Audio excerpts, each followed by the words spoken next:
Hello everybody, welcome back. Today I'm about 50 miles to the west of the centre of Madrid in a tiny village called El Tiemblo. It's a popular area for walkers, but I've never been here before, so I'm here to explore. Somewhere in these mountains there's a chestnut grove with trees that are purportedly 500, 600 years old. It's called El Castañar. El Castañar.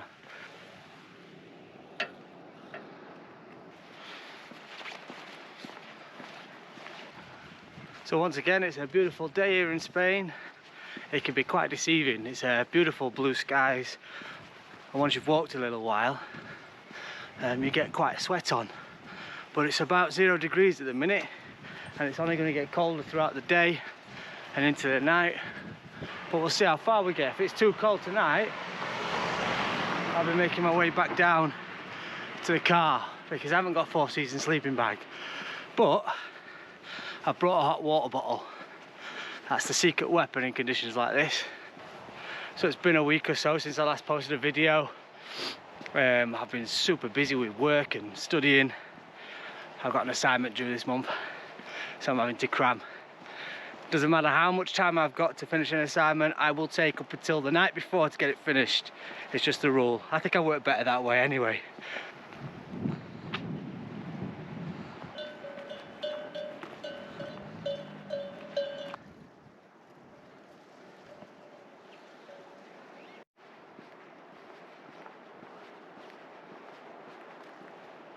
Some lucky devil lives here, eh? Doesn't look like they're at home or have been at home anytime soon. The pool needs a bit of a clean. Wow, what a view. It's kind of spooky. I don't think I'll be camping here tonight. I can hear the old window creaking up there. Very spooky. Wow, what an amazing place though. It must have been a grand old building in the day.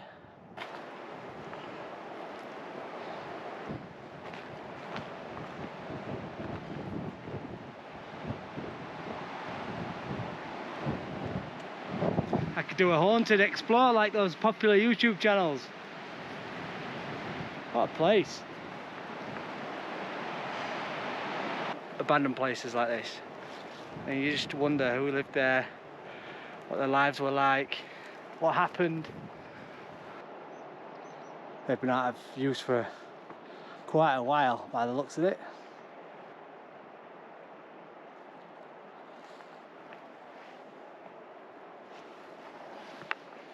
Fantastic place.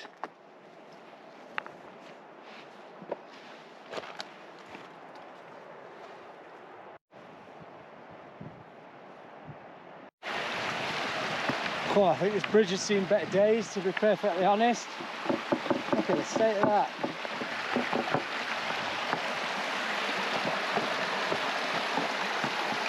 Oh my word. I need to get across. Wow. So the map says there's a little lake up here. Let's go take a look.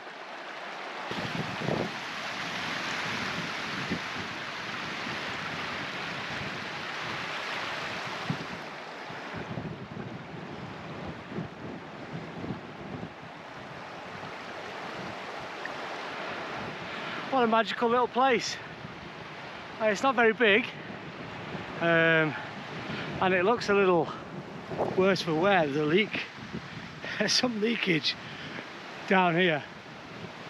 But what a beautiful little spot. As ever, I've seen plenty of perfect little spots to camp at the moment, but I've got a bit of travelling to do.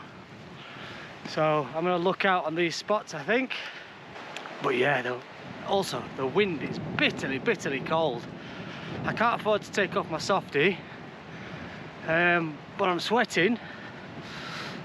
So it's always the same, isn't it? I don't care how much money you spend on gear or what you do.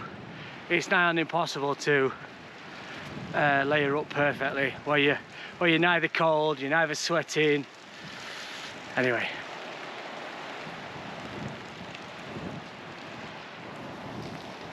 cool.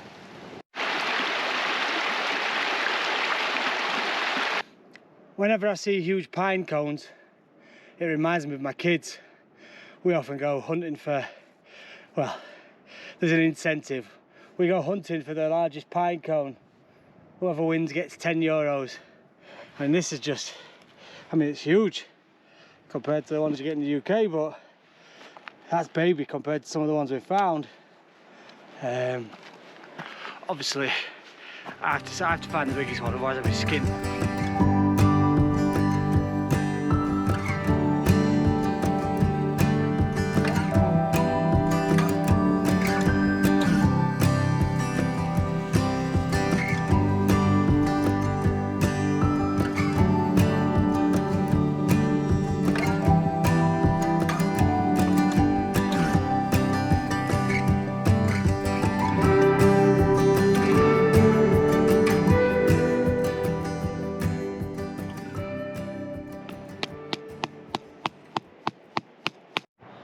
So while I'm having my little coffee break, I thought I'd just give you a little lesson on how to find direction without using a compass.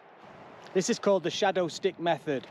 So we need 3 sticks, fairly straight sticks, and the daytime sunshine. Just knock the first stick into the ground and then place a marker in line with the shadow. Wait 15 minutes. So after waiting 15-20 minutes, place a second stick at the new location of the shadow. The first stick is west, the second stick is east. West, east, which means that way is north. These are bang on.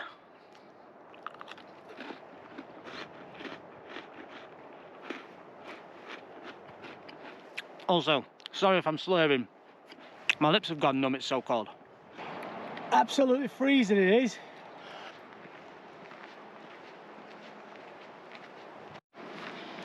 Is that bigger than the last one? I'm not sure. Do me a favour and send me your massive pine cones to Instagram. I just realised that wasn't a euphemism. I just realised what that sounded like. I just feel so happy today. I can feel the endorphins rushing around, you know. I've managed to get out, stretch my legs, sunshine, creating vitamin D. All the good things in life that you need and that you want. It's no good for us sat at a table for 90% of the day living inside of a concrete box. Don't get me wrong, I love comfortable things. I'm always pining for bigger, more expensive stuff. You can't have everything, but when it comes down to it, I'm perfectly happy with just this, you know. Doesn't matter how old you are, who doesn't love doing this?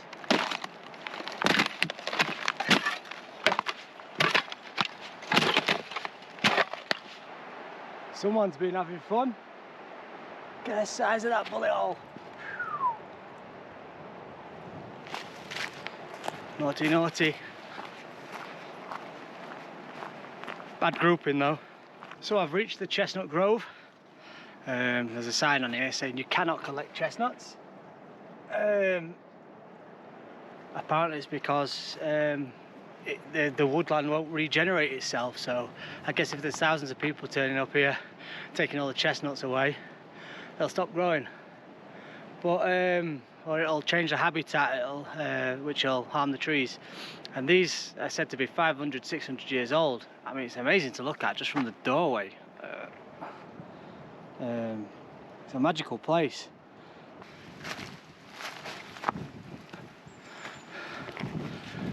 It reminds me of Sleepy Hollow in these woods. I'm on the lookout for the Headless Horseman. Do not touch. I wonder how old it is. So to survive wildfires, droughts, storms, it's pretty incredible, right? Woohoo! Well, here we have another one of the refugios. Bit of a tight squeeze. As you would have seen on my last video, the refugio in Peñalado was closed. I don't know what they expect you to do in an emergency, but yeah, it was closed. But sometimes they get vandalised. People don't clean up properly. I mean, but yeah, in an emergency, this place would save your life. I'm entering the zone of the El Abuelo, which is the grandfather tree, and the protected species, basically, due to the amount of CO2 that they soak up and oxygen they produce, and all the biomass that's contained inside them. They're home to thousands of species of insects and animals, and they're the beating heart of the woodland, basically. So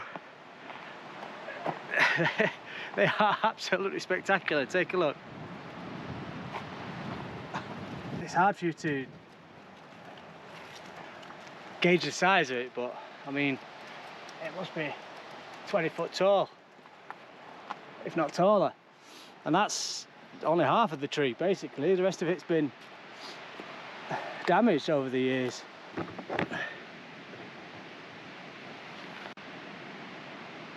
thing is huge.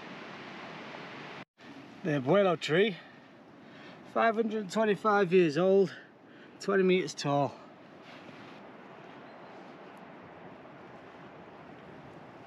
By George, the wind's picked up a little bit. I'm just sheltering behind this rock for a little snack. But look at this, the perfect YouTube snack, completely brandless. Oof. So you don't get demonetized or get accused of advertising when you're not.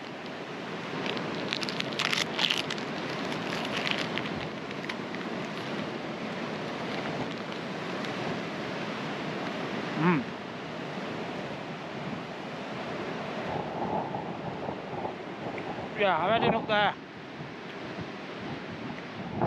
Looks like there's a bit of snow up at the top. But it's super, super windy. I can't bother to camp in that tonight, so if it is too windy, I'll skirt around and come into that saddle behind me. Wish me up.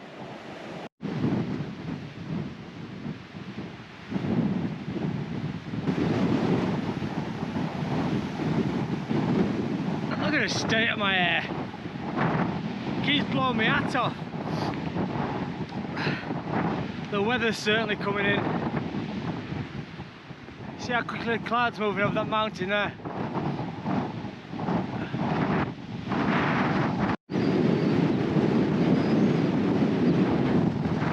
Holy shit, that's windy.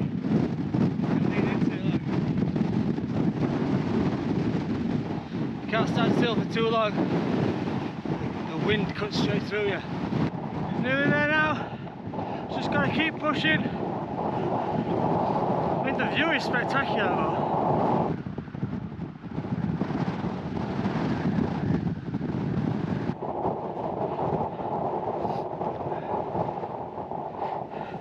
It's over nearly clear clouds. It's amazing.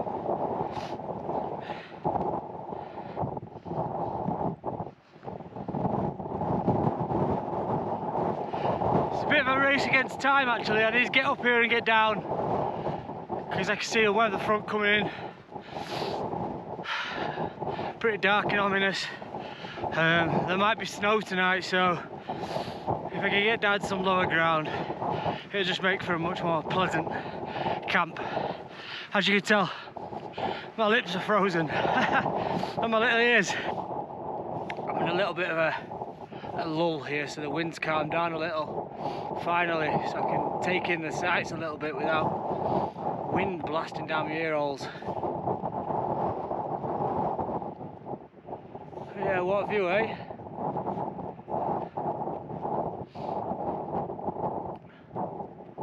So what time is it?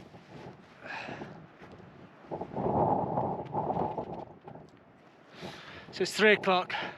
I'll stop for something to eat shortly and then think about finding a place to camp for the night. Should be interesting.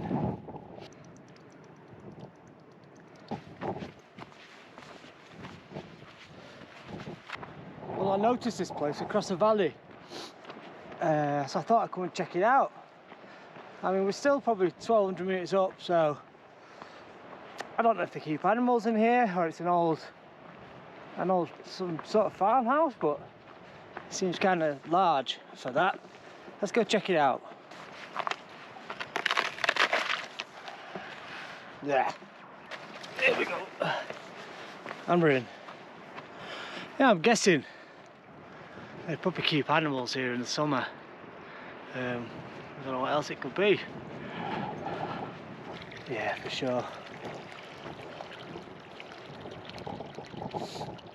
It's a peaceful little spot. I don't think I'll camp here tonight.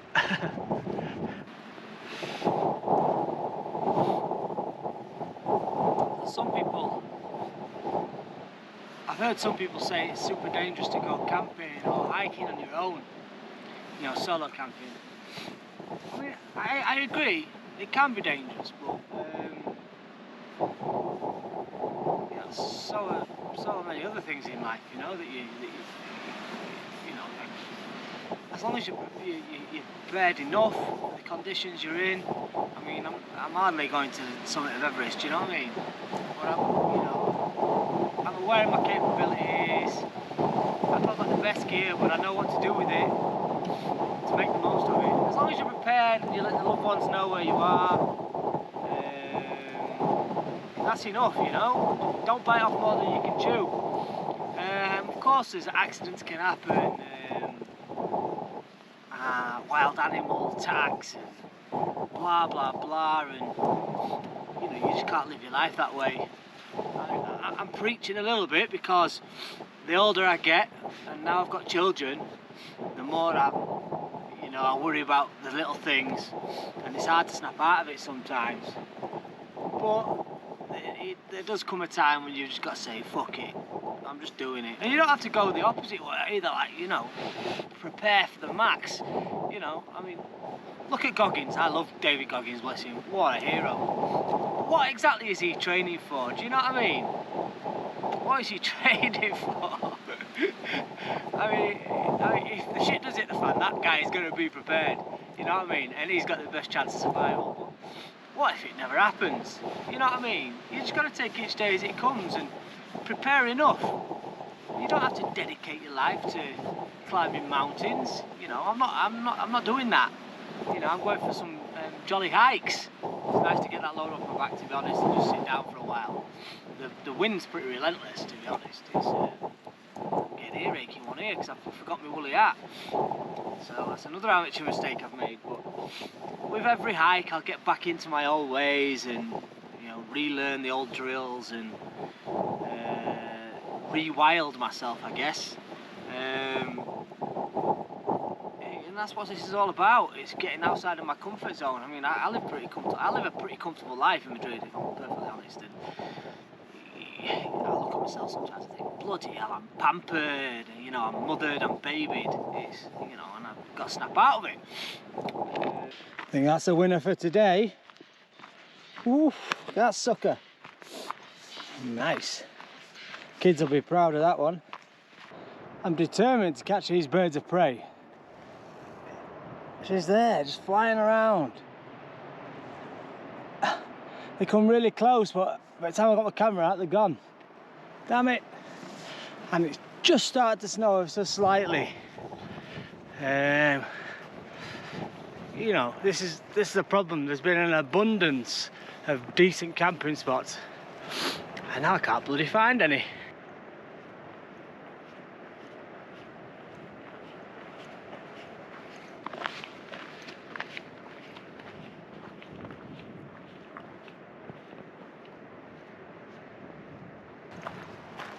They've cut a route into the forest, especially for me.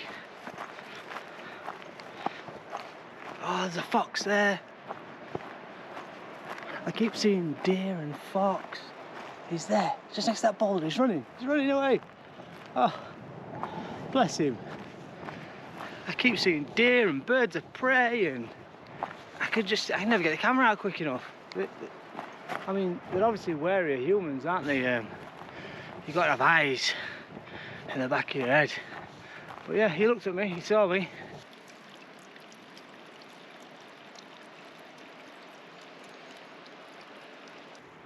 Remember that scary house from the beginning? Well, I've managed to get myself down off the mountain almost to where the scary haunted house is. It's there. So yeah, I'll close out today at about 20 miles, but I'm still searching for a camping spot. The problem is, I came off the mountain onto a road and I've been following a steep ravine and with no way to cross it, so I've just got to follow the road until I get to this lowland here and then I can cross over. But I'll be at camp in half an hour. But yeah, it's been a fun day. I can't wait to hit the sack though, to be perfectly honest. Well, there's the spooky house, which looks even spookier at dawn. And here's where I'm camping. I've got to be a little bit stealthy because I guess there's a private land, it's fenced off. There's a few campfires about, but I'm going to stay near the bushes out of view because there's some houses there. But yeah, what a nice spot to be honest. Let's get cracking. Brews on, all is good. Instead of bringing my whole tub of Nescafe, I've portioned it into a little old olive oil, no, not olive oil, cod liver oil carton. And I've also got a taste for those 4-class puddings that I had last time from Decathlon. These are amazing. I've been dreaming about this all day. So I'm going to get tucked in. And also, my secret weapon for tonight is the water bottle. Hopefully the temperatures won't get too low. Looks like it's going to snow, but we'll see. Okay, that's me fed, watered. I'm in my sleeping bag. I'm pretty comfortable tonight, so hopefully I'll get a decent sleep. So I'll see you guys in the morning. Well, you can't write this stuff. I fell asleep for about 20 minutes and I woke up to this almighty row. Cows everywhere, and I'm talking bulls, like Spanish fighting bulls, man. It scared the shit out of me. It was a bit creepy walking down here by yourself in the middle of the night, I tell you that.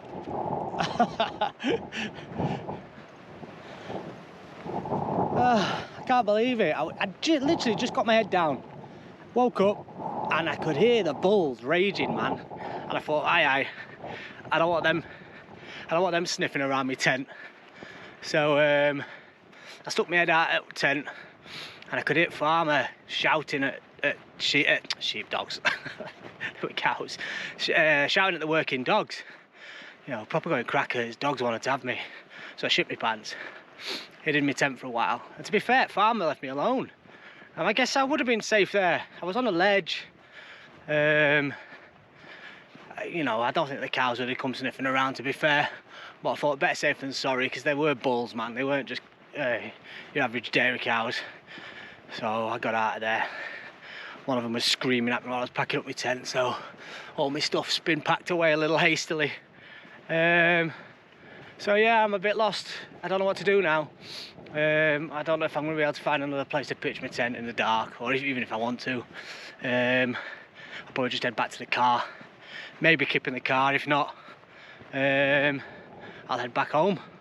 Tuck my tail in between my legs and head back home to the missus. It's been fun, but that's 2 camping trips, 2 disasters so far. It's not going very well for me, is it? Look at the deer. Look at him. Hey up, mate. Before I scared the shit out of him, bless him.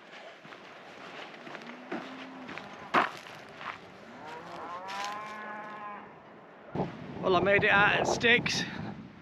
I'm not far from the car now. I'm so gutted. I'm kicking myself, you know. But to be fair, catching that deer in my torch, that sort of made my night, to be fair. And now I get to sleep in my bed, so all's well that ends well, I suppose.